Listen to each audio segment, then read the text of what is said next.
welcome to SVG-TV News for Monday, June 24th, 2024. I am Rochelle Batiste with the details.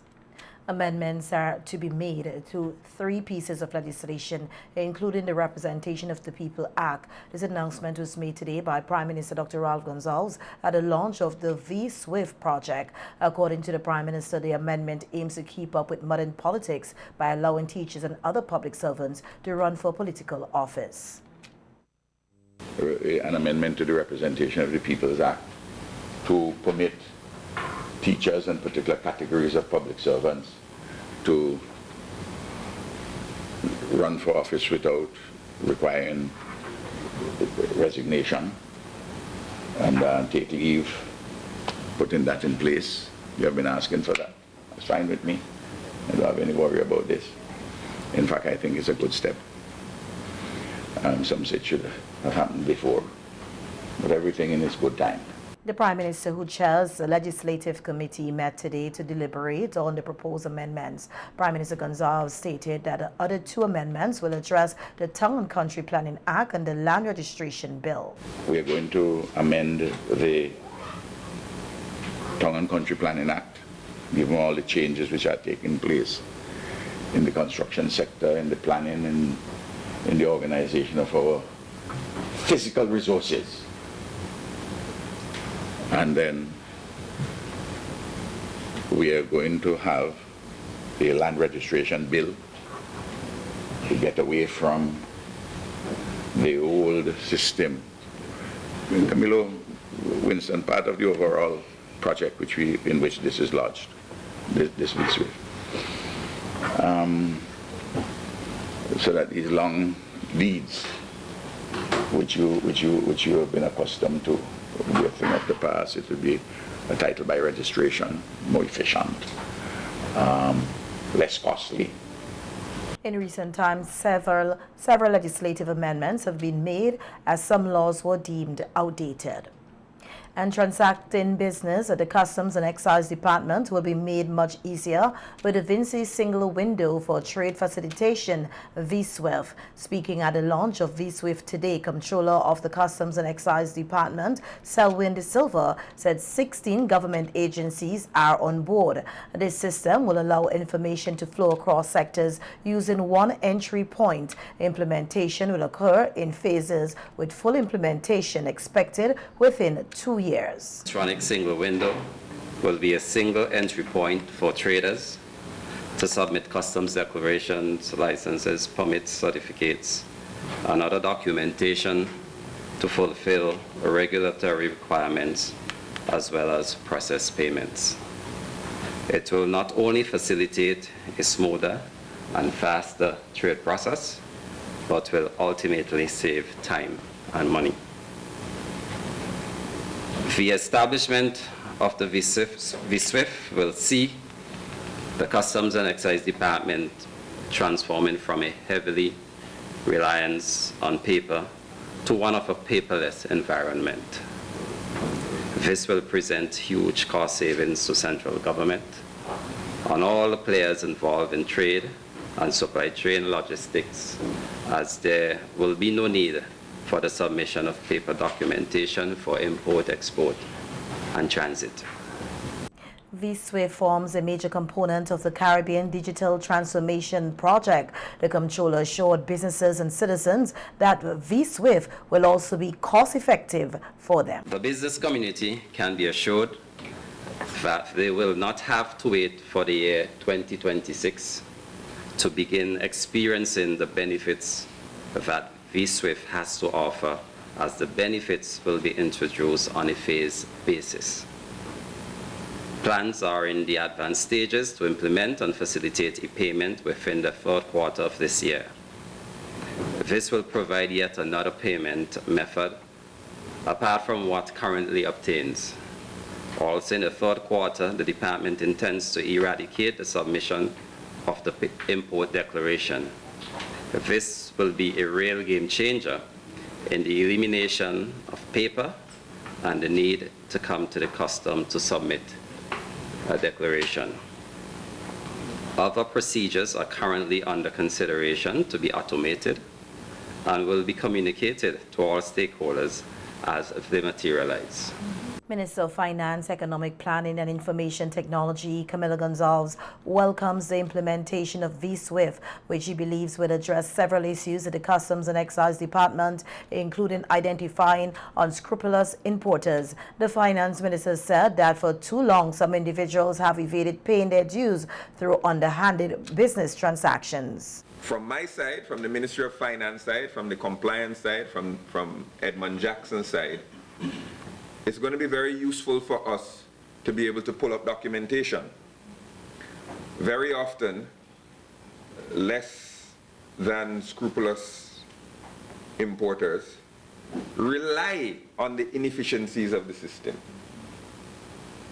rely on the fact that they can pay speed money to a man or woman on the port to get something to come through quickly and quietly and easily. Well, now we will be able to pull up how much they paid to bring in that container on that day and compare it scientifically and quickly to what similar products that came in previous days and future days. And we'll be able to spot patterns of those who try to avoid their obligations. The Finance Minister also said that V-SWIFT will ensure a level playing field for all businesses. Our ability to spot patterns and to achieve higher compliance with the laws of St. Vincent and the Grenadines. And those of you business people who are following the laws and are paying the duties and are complying in every way, you find yourself paying for the ones who are non-compliant. And if we can spot that non-compliance, and if we can arrest that non-compliance, and hopefully arrest some of the people who are non-compliant, we will reduce your cost of doing business and reduce costs to the end consumer as well. So there are multiple layers to this. With all transactions being done online, the Finance Minister praises staff for a job well done, but also challenged them to ensure citizens benefit fully as promised by V-SWIFT. We have in the Ministry of Finance a doing business unit, and that doing business unit is charged with finding ways to make business activity more seamless and to make the operations of business easier, more efficient across St. Vincent and the Grenadines. And time and again, the issue of customs and the port is flagged. And again, it's not because of any personal actor. They can only do the best they can within the parameters and the paradigms that are set. Well, this is the paradigm shifting, paradigm changing initiative with regards to customs and the port. You will be able, from wherever you are, to get these documents filed. You won't be hustling to go down there before customs closes. You won't reach and they tell you, well, you're too late. We ain't doing any more of that for the day. Public servants in this country have the primary obligation of enforcing and carrying out laws for a stated purpose. This was stated by Prime Minister Dr. Ralph Gonsalves at a church service held on Sunday at the Kingston Baptist Church to mark Public Service Day and conclude Public Service Week 2024. Very often, when we use words, we don't stop to think why we call things what we call public servants. Public is obvious. Servants. There are two concepts here, public and service.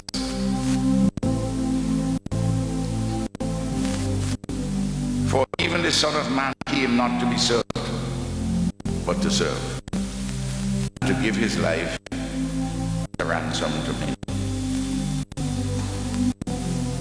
It is one of the most fundamental statements that I have read about the call to service. If for even the Son of Man came to be served, not to be served, but to serve. Imagine even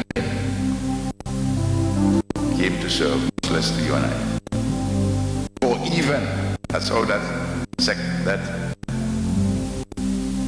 Prime Minister Gonzalez emphasized that public servants must also obey the laws they help to create. The Parliament makes them. You have to institute them. You have to carry them out.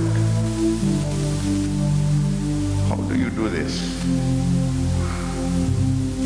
When we are told, so then the law was our guardian until Christ came, in order that we might be justified by faith. So there's the law. Are there occasions when you don't follow the law? You have to be justified by faith. So it's a big query. It's a complicated issue for which there are no easy answers. The issue of faith and law, faith and reason. But law is of the Lord. The Prime Minister also advised public servants not to be selfish in their actions. And that's why you have heard me railing against atomized individualism, an individualism which considers no one else. My body, my choice. That's the song of those who want to kill children in their womb. My body, my choice. There is something which has to be done because it's public. You have to be in solidarity. You're an individual, but you have to be a social individual. That is my view from reading and studying and reflecting. And you want the practical experiences, that's how we must function. I mentioned Naaman.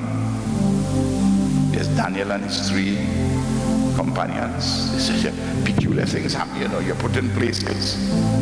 Public Service Week 2024 was observed under the theme Fostering Innovation and Global Challenges, a Public Sector Perspective.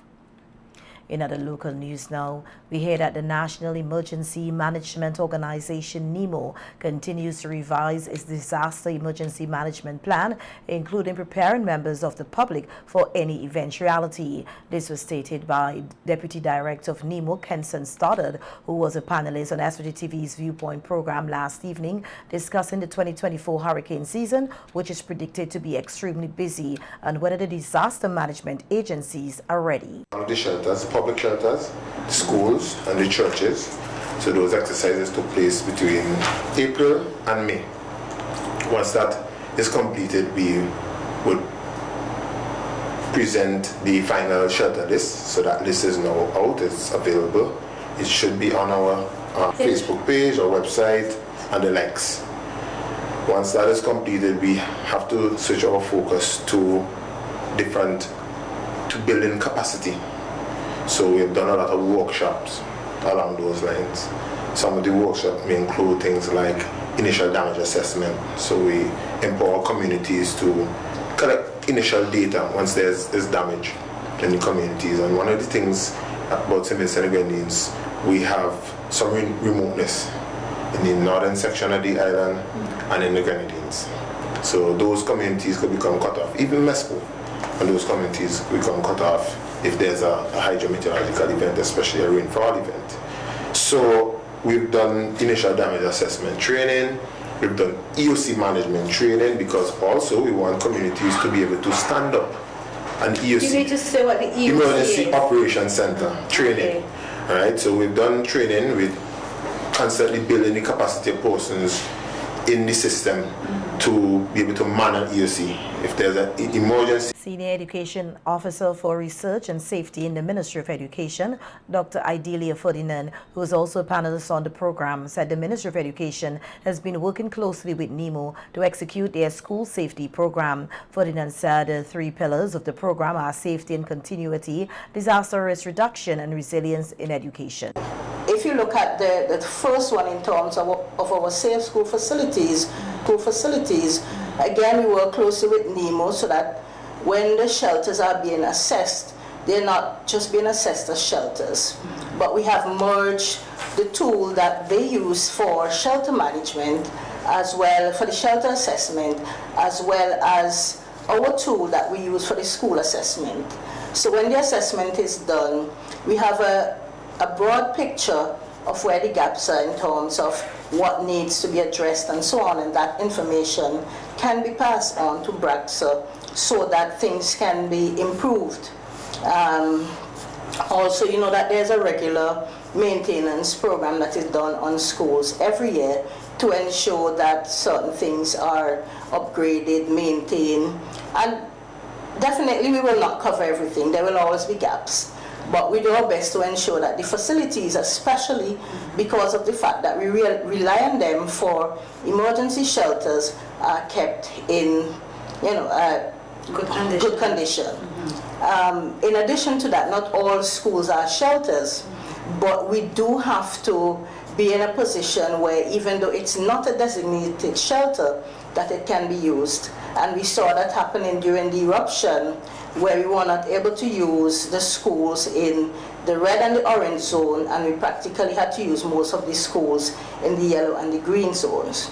Meteorologist forecaster with the SVG Met Office, Gregory Cato, said there is an 85% probability of an above normal 2024 hurricane season. 23 named storms, 11 hurricanes, and 4 major hurricanes, and this is due to the fact that we're having an emerging La Nina. We could of course get to that as well if we wish to discuss it, and some record warm sea surface temperatures due to the fact that the temperatures for the sea surface, what we've been seeing since May, is what we normally would get in August, but they were already record high from since last year. So, and then a La Nina, as what we would say, there was an El Nino phase before. El Nino is pretty much warmer waters across the eastern Pacific. When you have that, you have a quite suppressive environment over the eastern Caribbean and so forth. That also warms the atmosphere. When you have a warming over the atmosphere, you also have a lot of evaporation taking place, because if you have winds blowing over the sea surface, then you're going to have some evaporation. So you have more moisture being in the atmosphere at higher temperatures. The 2024 hurricane season begins on June 1st and ends on November 30th. A total of 12 persons were elected to serve on the new executive of the Union Island District Disaster Committee during a meeting held on Thursday, June 13, 2024 at the Ashton Learning Resource Center. The members of the new executive of the Union Island District Disaster Committee are Chairperson Monifa Chambers-Webb, Vice Chairperson Abden White, Secretary Rashida Batiste, Assistant Secretary Chevon Scrub, Treasurer Sherman Silma Adams, Assistant Treasurer Wanda Stewart, PRO Stephanie Brown. Other committee members include Stanford Coy and Anthony Alexander. A news release tells the meeting to elect members to serve on the new executive of the Union Island Disaster District Committee was the final activity under the Multi-Hazard Public Awareness Week of Activities, which was launched in Union Island on the 3rd of June 2024. These activities were conducted by the National Emergency Management Organization, NEMO, in collaboration with the Caribbean Disaster Emergency Management Agency, CDEMA,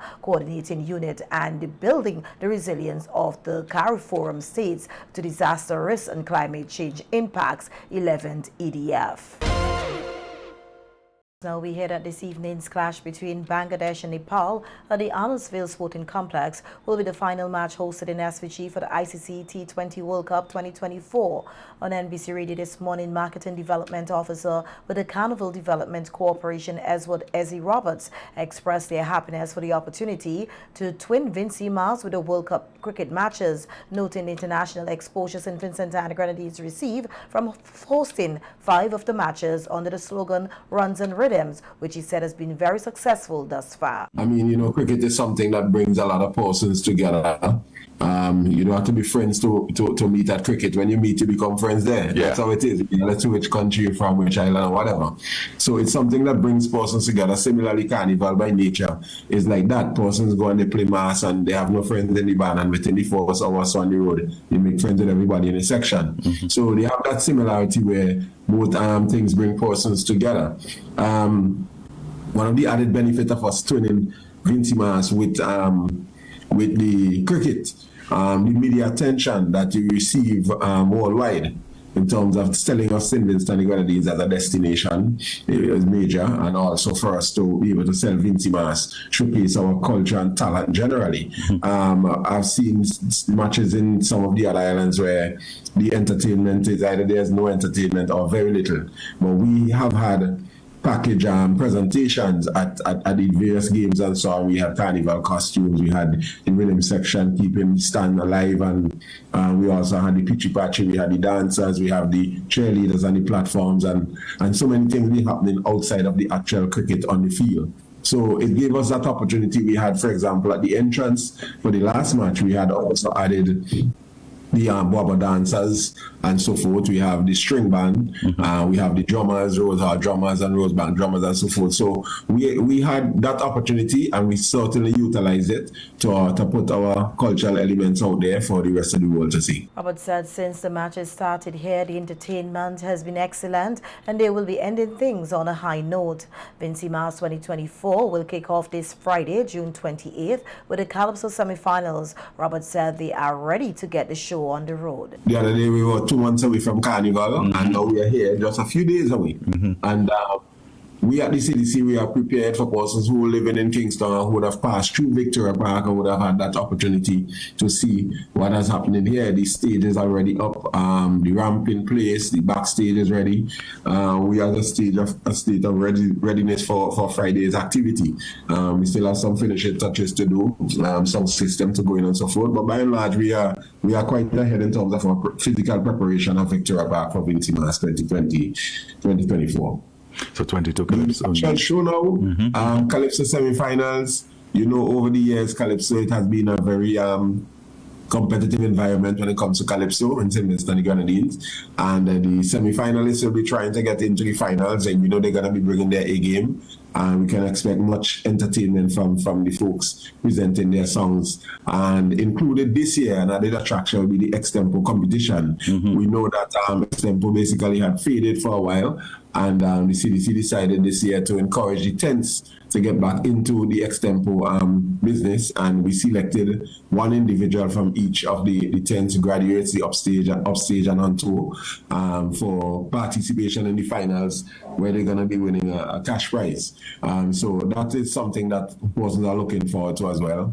The extempo competition as part of the Calypso semi-finals. Fantastic. 22 Calypsonians are expected to participate in the Calypso semi-finals on Friday night, and Robert said that they are expecting a good showing. You know, it's always good for me to attend Calypso 10 because it gives a feel of what person will be bringing into the semi-finals and ultimately the finals. So the feel in the tent was quite interesting. A lot of persons came out, not just sit and listen Calypso, but you can see the reaction and so on. You see, you know, the songs that they appreciated. Involvement. And yes, the participation from the audience was quite evident and so forth. So that is a good sign that persons will be coming to the Calypso semi-final, because, you know, when the Calypsonians gain fans at the 10th level, those fans want to follow them throughout the entire season. So we're looking forward to a great night on Friday night with the fans coming out to support their favorite Calypsonians. And Miss SVG 2023, Arena Foy,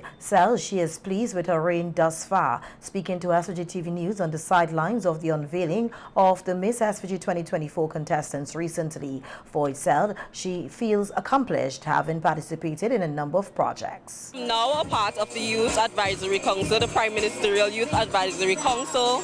I am also working with persons from Zero Hunger to provide meals for students in school who can't afford it. I'm also working along with my community to uplift the beaches when it comes to science. I'm also working with a marine biologist and coral in my area because I had the blue economy for Miss SVG. So I'm just continuing my project there. Floyd said there were many challenges in her 7-month reign that she had to overcome. Her reign comes to an end in October, and she has some advice for the 6 delegates vying for Miss SVG 2024. But mostly I learned to stand firm in who I am and to always look out for other young women. To put God first, because He will keep you steadfast on days that you don't feel motivated to go anymore. I would also let them know to let their light shine bright and do not be afraid to take up space. Foy said there is more she hopes to accomplish, including traveling overseas. In October this year, 6 young ladies will be vying for the title of Miss SVG 2024. In other local news now, we hear that the St. Vincent and the Grenadines Community College will hold its 15th annual amalgamated graduation ceremony tomorrow, Tuesday, June 25th, 2024 at 2 p.m. This year, 691 students will graduate after completing various programs at the college. The number of Division of Nursing Education, 23 graduates, Division of Teacher Education, 60 graduates, Division of Technical and Vocational Education, 247 graduates, Division of Arts, Sciences and General Studies, 361 graduates. The theme for the SVG Community College graduation ceremony is reflecting the spirit of innovation and leadership that the college strives to instill in its students. Dr. Halima Dishong will be the featured speaker for this year's graduation ceremony. Dr. Dishong, a distinguished Vincentian, is a senior lecturer and head of the Institute for Gender and Development Studies, Nita Borough Unit at the University of the West Indies, Cayville campus.